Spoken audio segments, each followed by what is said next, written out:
guys, kita orang dah ngantuk dah. Sekarang dah pukul 1. Baru durian kita orang sampai. So first time dalam seumur hidup nak rasa Blacktown. Ni dah selalu makan. Tak adalah selalu. Musang King ni di 24. Dah penyek-penyek di 24 dia. Kita orang beli dapat bag dia ni. Okay, harga dia, cuba korang teka berapa. Harga dia okey lah. Tapi sekarang dah pukul 1 guys. Pukul 1 lah. Ngantuk lah. Jom kita makan. Cakap.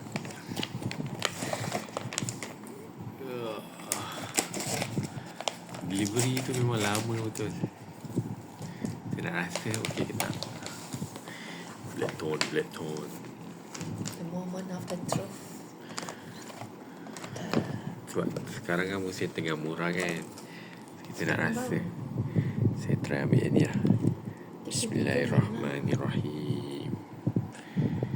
Ni warna dekat oren-orenan.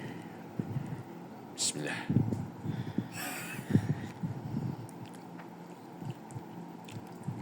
Kan masa abang pernah makan. Kenapa? Masa dia tak famous dulu. Tapi Musang King lagi sedap lah. Ni pahit. Sedap lah. Pahit KC. Dulu masa dia tak famous, saya rasa saya pernah makan.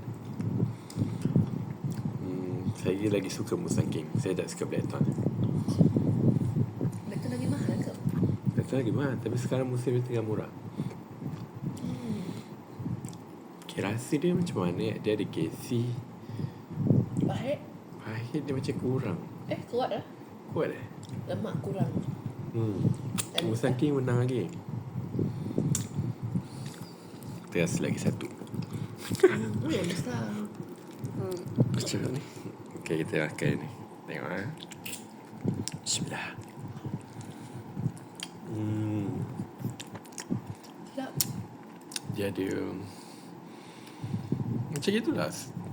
Tapi tak berkenan sangat. Okay, tu je lah. Bye-bye.